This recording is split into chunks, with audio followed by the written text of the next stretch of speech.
CEO bu Akasa moo organisé tamit Akatalks moo xanaa Akasa Talks la wala. Absolument donc loolu la effectivement. waaw moom mooy lan Akatalks. Alors Akatalks ñu ngi ko mettre en place depuis 2024 donc ñu ngi jëm ci 4e édition bi ce samedi 6 décembre incha allah. Donc Akatalks dafa di format de rétexte lañ koy woowee retour d'expérience maanaam dañu bëggoon par rapport ak écosystème entrepreneurial bi mu di secteur public bi secteur privé bi toute composante confondue mu di monde académique bi société civile bi et cetera ñu mën a vraiment bénéficier wu ci parcours yu inspirant yi ñeneen yi am. Donc format boo xam ne dañuy ñëw. Voilà, invité ay sommité quel que soit finalement fi ñu mënti nekk côté état bi côté secteur privé bi et cetera pour que ñu ñëw échanger ak communauté bi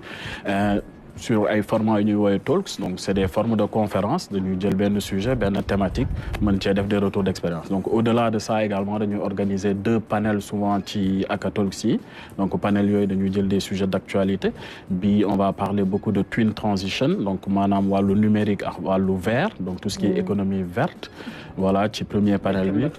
voilà des thèmes d'actualité et puis des formats podcast également qu'on fait en live avec le public en interactif donc loolu daal la ñuy ci la ñu jëm samedi 6 décembre bi incha allah. alors yaa ngi ne dafay laal secteur d'activité yu bëri lan lay apporter pour ki nga xam ni ñëw na participer en termes d'opportunité pour mu jàll part à ce rendez-vous. Tout à fait donc effectivement question d'impact bi ci li muy apporter nit ki donc au-delà des secteurs d'activité parce que tout secteur d'activité confondu la. Déjà thème bi écosystème la bu Akatalks yi ñu jëm ci samedi 6 décembre bi. thème boobu li tax ñu gën ko sawar a teg mooy partie prenante yi muy impliqué yëpp soo nee partie prenante mooy da ngay wax le pouvoir public déjà donc secteur public donc l'État et toutes ses composantes tous les démembrements de l'État da ngay wax tamit secteur privé soo nee secteur privé on parle des entrepreneurs des très petites entreprises TPE PME etc entreprises à taille intermédiaire mais également les grands groupes pour ne pas les citer soo jugee ci secteur privé da ngay dugg également ci monde académique bi parce que loolu tamit dafa bokk ci écosystème parce que finalement innovation bi recherche et développement bi mooy permettre aujourd'hui le secteur privé mën a porter des projets à fort impact pour le pays donc au-delà de ça tamit da ngay jël yeneen composantes yëpp ci bokk que ce soit les étudiants voilà quel que soit le parti pris léegi venir assister concrètement day permettre déjà ñi nga xam ne am nañ jaar-jaar mu di d'un point de vue soit personnel soit professionnel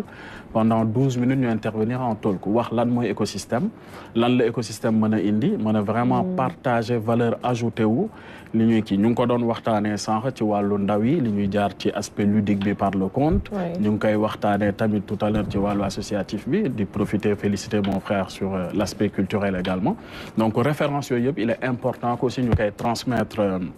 aux jeunes et aux moins jeunes également donc loolu mooy impact bi ñu kii ñu am ay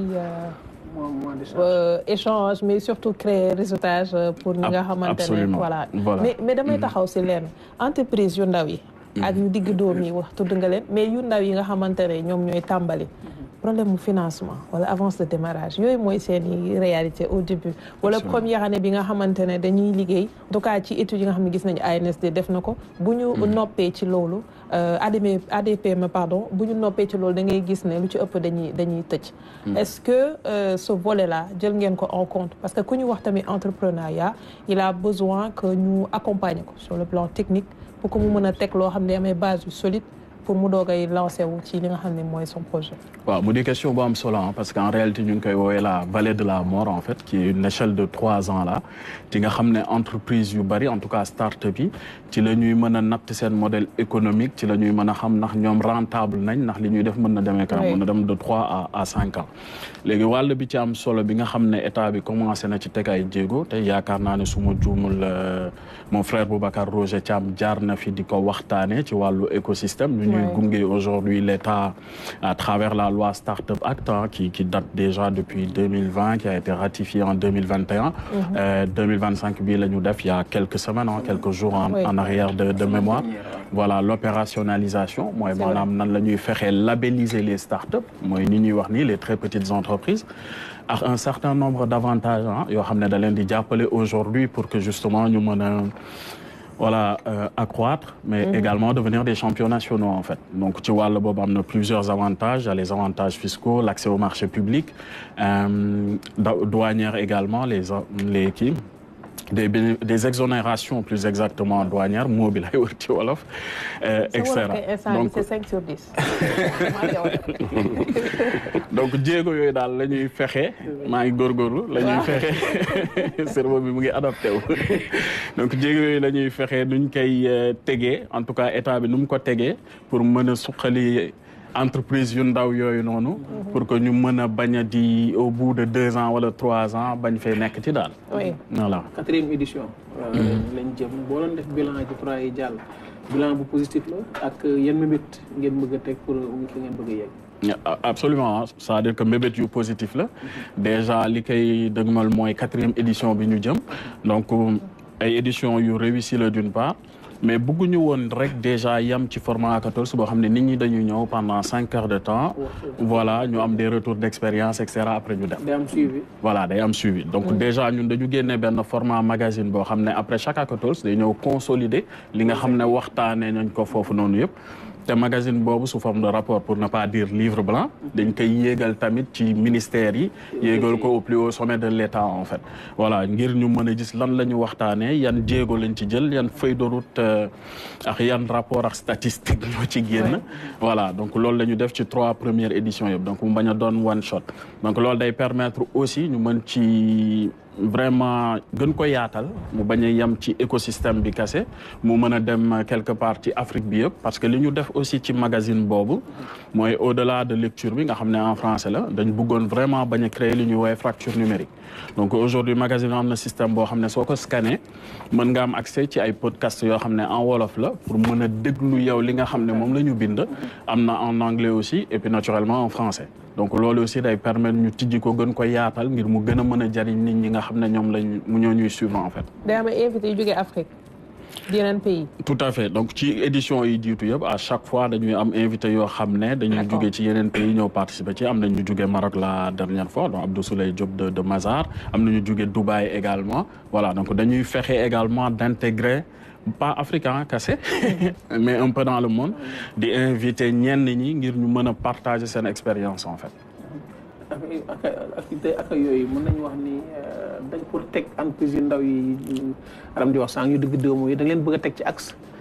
après mën nañ jógee foofu am ñu leen financé war a ñu leen di jàppale wala nit buñ la financé koo xam ne mosul jot 1 million ñu financé ko ci 1 million parce que day bëri ci moom ba mën na ko utiliser leneen loo xam ne bokkul ak ci mu jëm ci entreprise bi est-ce que genre discours yooyu yéen a koy tenir surtout ñu yor entreprise yu diggu dóomu yi. Si, effectivement parce que déjà li jiitu c'est vrai que décliné wu ma programme bi mais li ciy jiitu en fait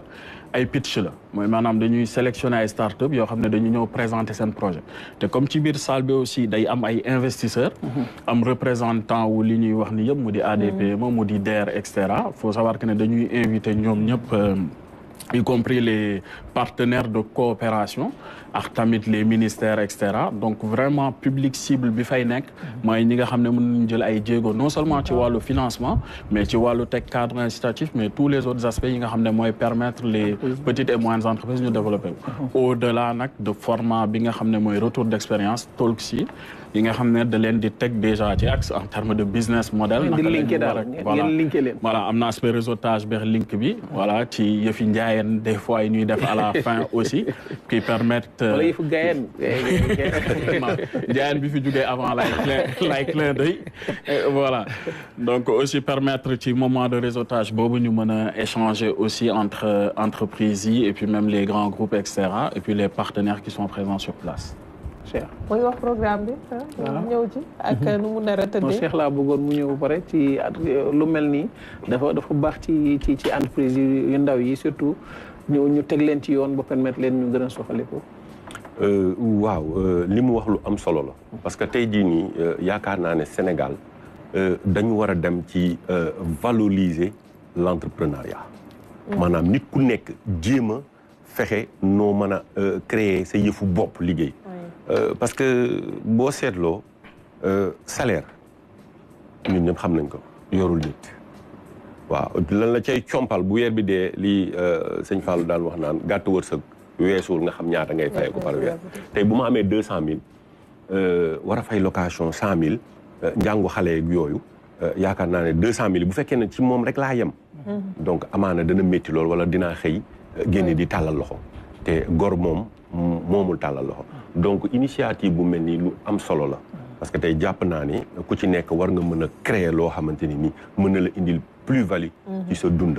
muy lu am solo et puis comme li nga wax affaire de réseautage loolu mooy doxal àdduna bi léegi on est dans un monde planétaire. donc tey jii nii xame bi maanaam dem ci événement yu mel nii day am solo. nga am ay carnet d'adresse. maanaam comme man gay laa san dama bëgg lekk yooyu xam nga dinaa ci sawar lool.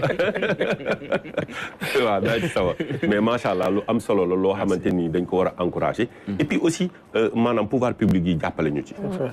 parce que tey jii bu ñuy wax financement man mënumaa xëy rek dem ne damay wuti financement. te financement yi aussi des fois nañ ma baal ci ak ñi ma ko sañ a wax mais des fois day xaw a kii daal jéng. parce que tey xëy na su ma bokkul ci wàll wi duñ ma financé. donc loolu aussi c'est un réel problème boo xam ne ñun nit ñi dañ ko waa déet day am dañ koy wax. c'est-à-dire que dañ koy dund. parce que tey jii su ma amee projet bu nga xamante ni nii tey par exemple ma bëgg a def njaayum ginaar. supposons ma dem seeti DER wala ma dem seeti ADPME pour ñu financer ma. tey xëy na buñ ma xamul wala su ma amul benn link bi parce que tey en fait loolu mooy doxal Sénégal duñu ko bañ mais tamit nañu mettre tout le monde en fait égalité des chances dafa am solo mais tey xaw ma bànn rek su ma demee RTS kenn du ma invité c'est pas normal RTS c'est un service public tey war naa mën a ñëw fii toog wax samay naqar da xam nga jooytu wala ma wax sama kii dafa am solo wala tey su ma amee sama événement su ma invité RTS xëy na su ma bokkee ci wàll bi tey duñ ma couvrir moi je trouve que c'est pas normal donc tey jii loolu lii lu am solo la loo xamante ni dañ ko war a vulgariser jàppale nit ñi pour que ñu mën a parce que loolu mooy entrepreneuriat entrepreneuriat dafa am solo ci réew mais mënuñu xam parce que ñëpp tey mënuñu am liggéey ci bureau yi ci entreprise yi waaw mi ngi noonu Cheikh El Hadj pardon ci programme bi naka la nar a tëddee ci bés bi alors donc ñu ngi démarrer à partir de 15 heures donc cinéma Sea Plaza ñu ngi démarrer par format de pitch ce samedi 6 décembre inchallah donc ñu ngi démarrer d'abord des pitch de start-up mooy li ñu doon wax léegi ñi nga xam ne am nañ projet entrepreneurial ñu mën ko présenter donc à la différence près que ñun duñu jël des start-up forcément en idéation ñoo xam ne étape d'idée rek lañ nekk mais dañuy jël plutôt ñoo xam ne am nañ soit déjà un produit ou un service sur le marché voilà am nañ moo teg nañ dara ci table bi déjà ñu ngi soxla accélération en fait d'aller plus loin donc loolu c'est beaucoup plus simple par exemple pour un investisseur mu mën a génnee xaalisam def ko ci et cetera mën a projeté wax ñoom donc suñu paree ci format boobu noonu ci la ñu dugg ci format Talksy mooy vraiment ñi intervenir sous forme de conférence ñëw partager seen expérience ak communauté bi suñ ci paree nag ci la ñuy dugal panel yi voilà après 2 panels inchallah ñu def le format podcast en fait en live bi nga xam ne dañuy waxtaan ak public bi sous format interactif public mën a poser des questions directement via l'écran en live et puis ñu terminer par le cocktail networking. ci suñu yaa ngi ni problème de. ami géyee nii maa ngi xaar question bi. question bi lay xaar. su amul passe moom jàppal ne ñi nga xamante ni nii dañoo woor dinañ ñëw seet si leen. dañoo ndog si waaw dañoo ndog si. baax na kon ñu bàyyi Aziz day des ak ñu bàyyi Aziz mu dellusiwaat ci yëglekaay bi ñu xëyee